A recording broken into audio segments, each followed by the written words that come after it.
Hi guys, I have a new video here today. We're going to do a box oven. Yes, we're going to cook something in a cardboard box. So we're going to make it and then we're going to make something in it. You guys ready? Follow me along. Let me tell you the things you'll need. You'll need a cardboard box, a really sturdy cardboard box. You'll need a rack, um, maybe an old cooling rack for cookies or something. You'll need empty, and when I say empty, they need to be empty, soda cans or small cans. You'll need a foil pan. You'll need foil tape. You can get this at the hardware store. I think Walmart sells it too, but it is a foil tape, not duct tape. Okay? And aluminum foil and a knife. Are we ready to start? Good. So you have your box, and most of the times they open it like this. We're going to tape that back shut. So with foil tape, and the reason we use foil tape is because it's made out of foil and it won't melt like duct tape will or some of the other tapes. So you want a really good strong tape because some of these cardboard box ovens have been around for many, many years.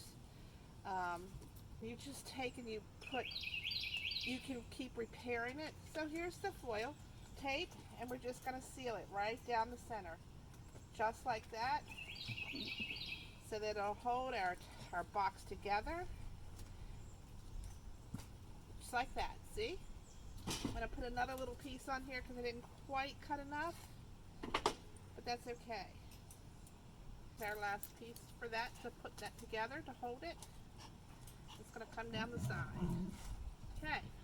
Now, you're going to need a knife, but you also, more importantly, need an adult, because you're going to be cutting down the side here, and I really wish that you would have an adult do that for you.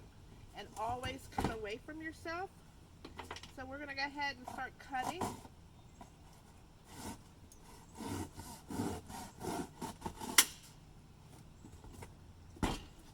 And we're only going to cut 3 sides.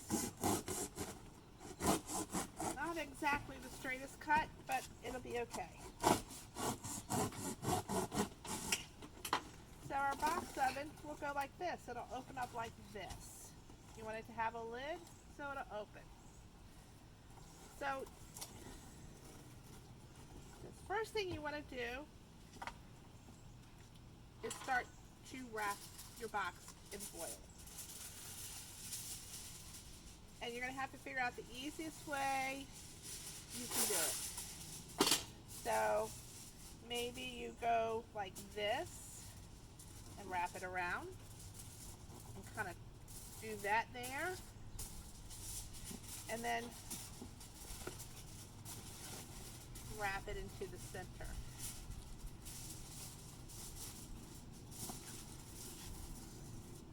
And then a little bit of tape to hold it on. As you can see, I finished putting the foil on it. And just so that you guys will know, I bought these at the dollar store. Usually you use a heavy duty one. I wasn't really thinking about that. Foil is foil, so I got these today.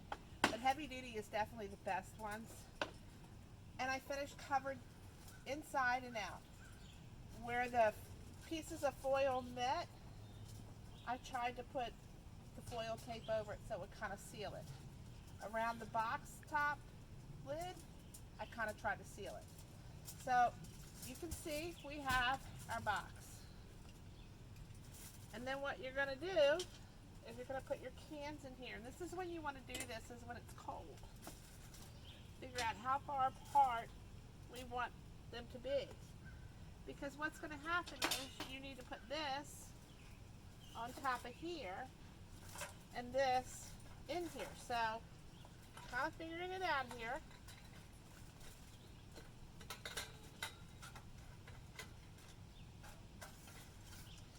So you can see the cans are on the sides, the rack is on top of the cans, and the little foil pan is there. What is this foil pan for? This doesn't have food in it. This foil pan is going to hold your charcoal. But we'll get into that in just a minute.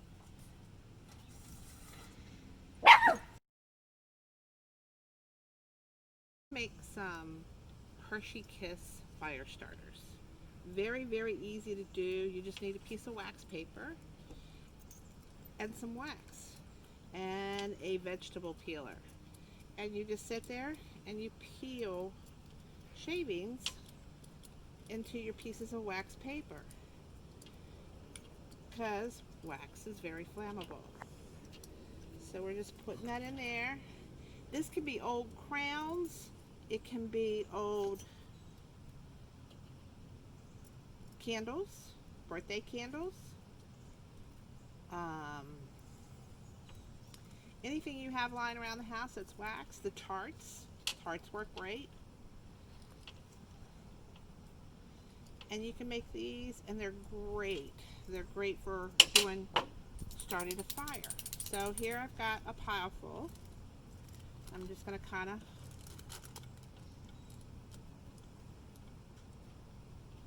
fold it up. We're just going to roll it